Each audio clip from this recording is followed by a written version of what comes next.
События разворачиваются вокруг неожиданного кризиса в отношениях между Россией и Абхазией, ставя под вопрос многолетний союз. Все началось с, казалось бы, незначительных высказываний о туристах, но быстро переросло в серьезный дипломатический конфликт, обнажив скрытые противоречия и взаимные обиды. Первым сигналом тревоги стала публикация сотрудницы Министерства туризма Абхазии Кристины Лакербая, которая открыто заявила о нежелательности присутствия в республике определенной категории российских туристов. По ее мнению, эти гости не приносят пользы экономике, ограничиваясь дешевой едой и не покидая отелей. Это заявление вызвало бурю негодования в российском обществе. Реакция была мгновенной и жесткой. Социальные сети наполнились критическими постами, призывающими к бойкоту абхазских курортов. Многие россияне заявили об отмене запланированных поездок, делясь негативным опытом, связанным с хамством, антисанитарией и даже угрозами. Несколько дней спустя Кристина Лакербая была уволена, но было уже поздно, общественное возмущение продолжало расти, подогреваемое новыми критическими замечаниями. Глава Абхазского фонда кино Александр Басария пошел еще дальше, заявив, что экономные российские туристы представляют угрозу национальной безопасности Абхазии. Эти слова вывели напряженность на новый уровень. В России заговорили о том, что подобные высказывания отражают настроение абхазской элиты. Басария принес извинения, подчеркнув, что его мнение является частным, однако ситуация уже вышла из-под контроля. На фоне растущего недовольства в России начали обсуждать возможность пересмотра политической и экономической поддержки Абхазии. Некоторые источники в дипломатических кругах даже намекнули на обсуждение вопроса о признании независимости республики, что стало тревожным сигналом для Сухума. В ответ абхазские блогеры попытались защитить национальное достоинство, публикуя видеоролики с призывом к российским туристам выбирать другие направления, такие как Крым, Сочи или Анапа. Один из блогеров иронично посоветовал избегать конкретного места, надеясь привлечь внимание к его красоте, но эффект оказался обратным. Российская аудитория восприняла это как вызов. Реакция россиян была острой и единодушной. На форумах и в комментариях звучало «Мы больше не приедем». Многие указывали на наличие достаточного количества курортов внутри страны, где гостям рады, особенно учитывая проблемы с безопасностью, инфраструктурой и рисками заражений в Абхазии. Министр туризма Абхазии Астамур Лагоо выступил с официальным заявлением, выражая сожаление и уверяя, что республика рада всем туристам, а частные высказывания не отражают позицию правительства. Однако в эпоху цифровых технологий этого оказалось недостаточно. Цитаты чиновников уже распространились в сети, подорвав доверие к абхазскому гостеприимству. К концу июля 2025 года ситуация в Абхазии переросла в полномасштабный кризис. Туристический поток из России, основного источника дохода, резко сократился. Россияне массово отменяли забронированные поездки, а туристические агентства фиксировали снижение интереса к направлению. Владельцы гостиниц, отелей и туроператоры забили тревогу. Бизнес, ориентированный на сезонный туризм, оказался под угрозой. Пустующие отели, отмененные экскурсии и потеря доходов коснулись многих жителей прибрежных городов и деревень, где российские туристы были основными потребителями. Многие стали выражать недовольство действиями и словами своих чиновников, осознавая, что удар пришелся по ним самим. Много событий произошло в мире, и мы обязательно рассмотрим их все. Подписывайтесь на канал и ставьте лайки, это очень важно для его развития. Не забудьте написать в комментариях, из какого вы города или страны. Здесь можно добавить призыв к действию. Посмотрите другие наши видео, чтобы быть в курсе самых интересных событий, ссылки в описании. И обязательно досмотрите это видео до конца, ведь в конце вас ждут выводы. В российском медиапространстве все отчетливее зазвучали резкие ноты критики в адрес ситуации, сложившейся вокруг российско-абхазских отношений. Аналитики и эксперты заострили внимание на особенностях абхазской экономики, констатируя ее зависимость от внешних вливаний. Отмечалось, что до половины бюджета республики формируется за счет финансовой поддержки со стороны России, которая направляется на выплату пенсий, зарплат работникам бюджетной сферы и восстановление инфраструктуры. Более того, поставки жизненно важных ресурсов, таких как электроэнергия, топливо, медикаменты и продовольствие, зачастую осуществляются на льготных условиях или в рамках программ гуманитарной помощи. В свете этих фактов заявления о нежелательных туристах с лапшой вызвали волну возмущения в российском обществе. Данные высказывания были восприняты как проявление неблагодарности и пренебрежения, особенно учитывая тот факт, что именно Россия на протяжении почти 2 десятилетий оказывала всестороннюю поддержку Абхазии, финансируя строительство больниц и дорог, а также обеспечивая охрану границ. В обществе возник закономерный вопрос, почему к простым гражданам, которых еще недавно называли братьями, теперь относятся как к нежеланным гостям. Реакция в интернете была мгновенной и бурной. Сотни видеообращений, тысячи публикаций в Телеграм и ВКонтакте, миллионы просмотров и десятки тысяч комментариев. Эта волна возмущения имела вполне ощутимые последствия. В течение нескольких дней уровень бронирований в абхазских отелях резко упал, а некоторые гостиницы были вынуждены приостановить свою деятельность. Недовольство усиливалось на фоне инициатив, выдвигаемых местными депутатами, направленных на ограничение прав российских граждан. В Сухуме обсуждалась возможность введения запрета на приобретение недвижимости россиянами, ограничения инвестиций со стороны российских компаний и даже пересмотра роли Москвы в экономической жизни республики. Все это создавало впечатление, что российская поддержка воспринимается как нечто само собой разумеющееся, а не как проявление партнерской солидарности. Москва воздержалась от резких заявлений, но перешла к конкретным действиям. Были приостановлены некоторые проекты в социальной сфере, отложены запланированные транши финансовой помощи, а также программы, связанные с гуманитарной поддержкой. Российские официальные лица, комментируя ситуацию, все чаще подчеркивали, что поддержка союзников не является безусловной обязанностью, а представляет собой политический выбор, основанный на взаимности. В противном случае Москва оставляет за собой право пересмотреть условия сотрудничества. В это время абхазские политические элиты демонстрировали противоречивость своих взглядов. С одной стороны, звучали заверения в дружбе и уважении к России, а с другой продолжались заявления о необходимости укрепления суверенитета и проведения независимой политики. При этом республика испытывает острую нехватку собственного производства, имеет слабую налоговую базу и практически полностью зависит от внешних финансовых вливаний. На фоне разгоревшегося скандала российские граждане начали активно делиться своими впечатлениями о поездках в Абхазию, и эти отзывы зачастую носили негативный характер. Вспоминали о случаях краж, вымогательств и недоброжелательного отношения.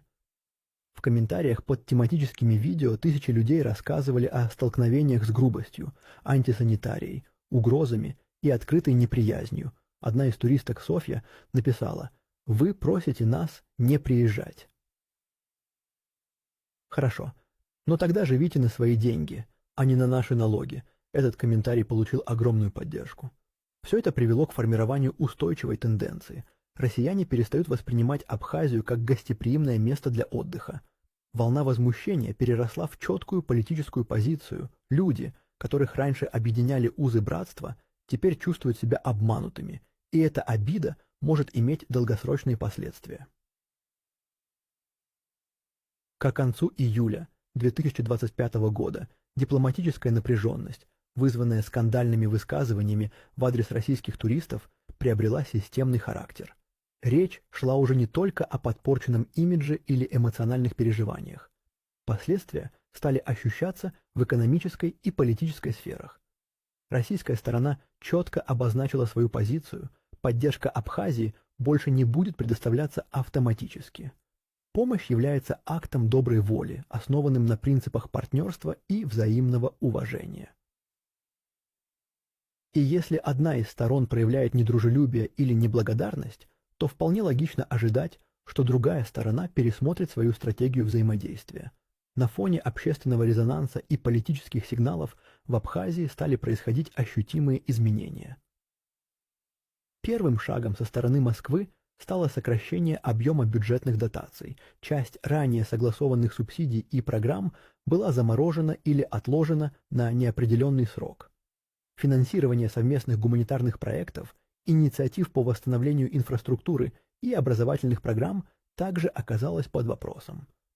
Сокращение финансовой помощи незамедлительно сказалось на состоянии экономики республики, бюджетный дефицит начал увеличиваться. В ряде регионов возникли задержки с выплатой заработной платы и пенсий. Местные чиновники старались не допустить паники, но в кулуарах уже звучали тревожные прогнозы.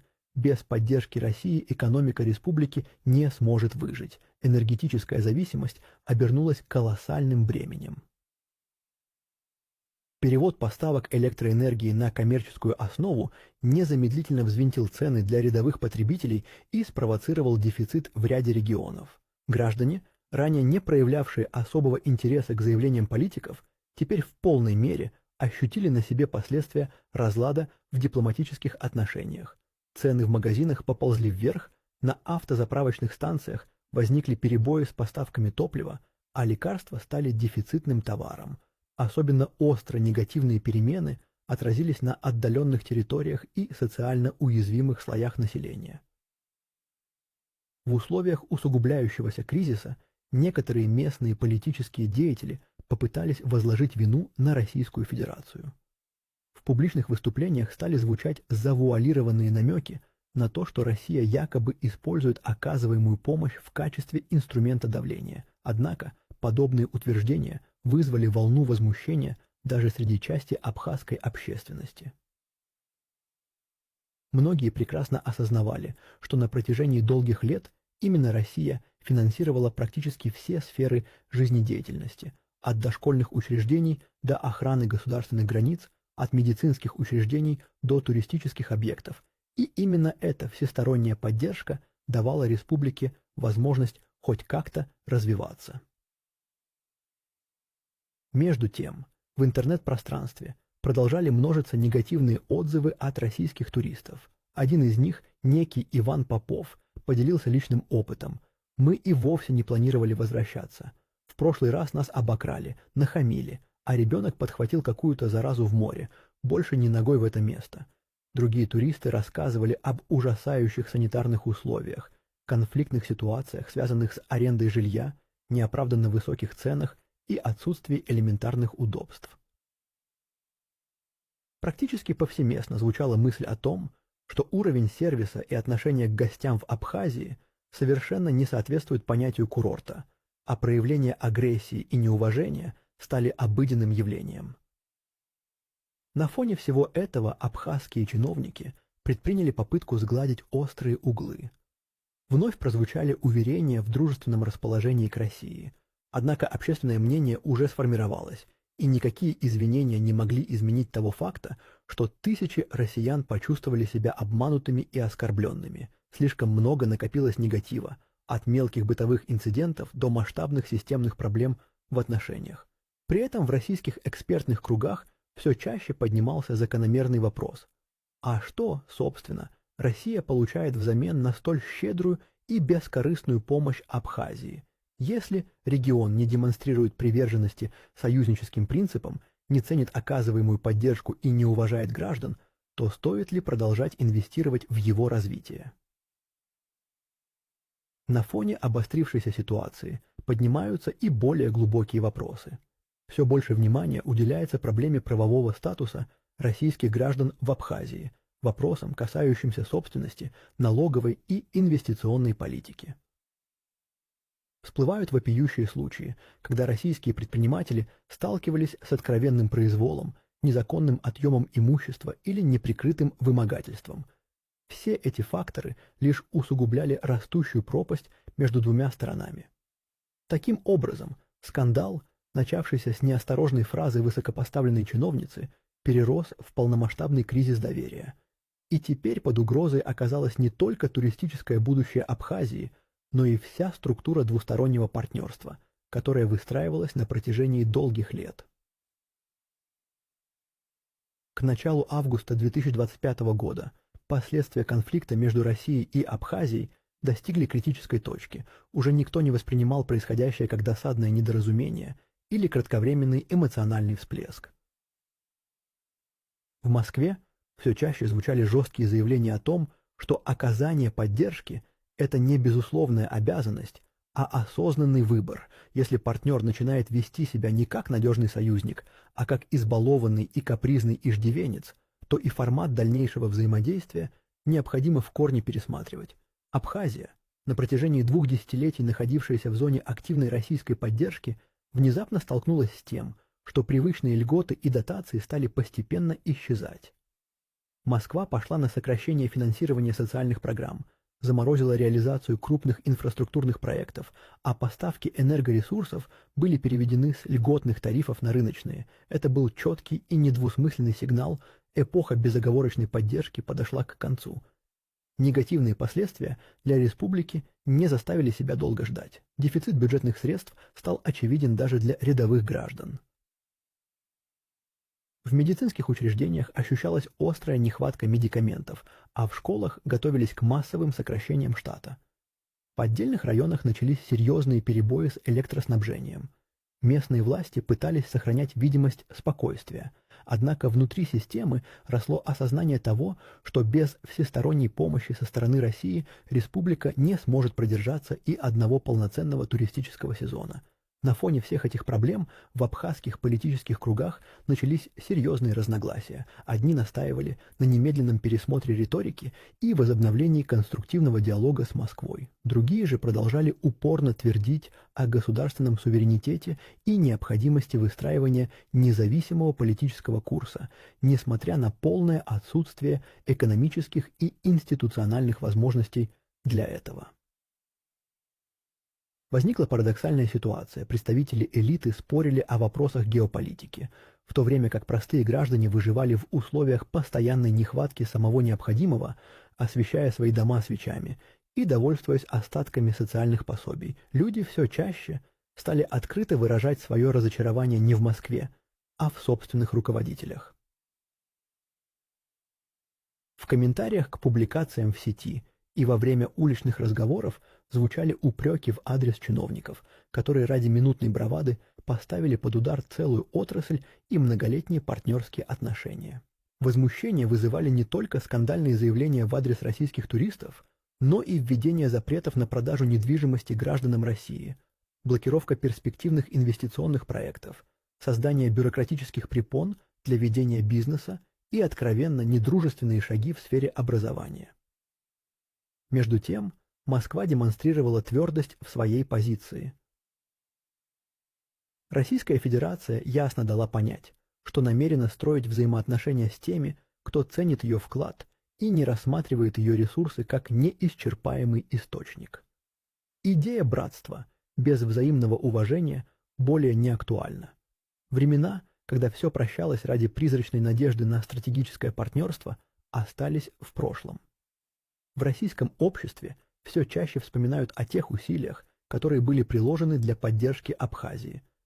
Речь идет о гуманитарных миссиях, последовавших за военными конфликтами, о восстановлении разрушенных городов, об инвестициях в образовательные учреждения, здравоохранение и дорожную инфраструктуру.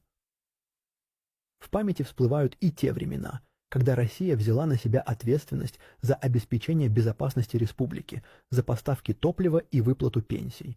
И все это осуществлялось без стремления к экономической выгоде или выдвижения политических условий, исходя из убеждения, что Сухум является союзником.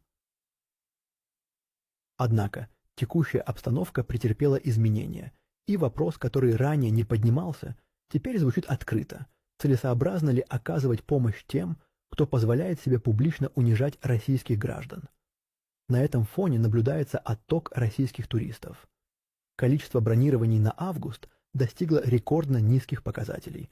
Многие туристические агентства исключили Абхазию из своих предложений. Отдыхающие стали отдавать предпочтение Крыму, Кавказу, Сочи, а также внутреннему туризму в различных регионах России. Даже те, кто в прошлом с теплотой вспоминал отдых в Пицунде или Новом Афоне, теперь категорически заявляют о нежелании посещать эти места. Для Абхазии это обернулось серьезным кризисом. Туристическая отрасль была одним из немногих источников поступления денежных средств в экономику республики. Именно российские туристы заполняли пляжи, гостиницы, кафе и экскурсионные маршруты. Их уход влечет за собой не только экономический спад, но и подрывает социальную стабильность. В регионе наблюдается рост безработицы, снижение доходов населения и ухудшение криминогенной обстановки. И все это является следствием необдуманных заявлений, которые были подкреплены молчаливым согласием политической элиты. Высказывания, которые могли бы остаться незначительным эпизодом, стали катализатором кризисной ситуации. В эпоху развития социальных сетей, открытых границ и глобального внимания каждое слово имеет последствия. Сегодня Абхазия стоит перед выбором продолжать путь обид, ультиматумов и иллюзорного суверенитета или восстановить доверие ключевого союзника, пересмотрев свою внутреннюю риторику и политику. Москва четко обозначила границы допустимого, и будущее республики будет определяться не декларациями, а конкретными действиями, поскольку прочный союз основывается на взаимном уважении и ответственности, а не на упреках и претензиях. И если в Сухуми не осознают этого, последствия могут оказаться необратимыми.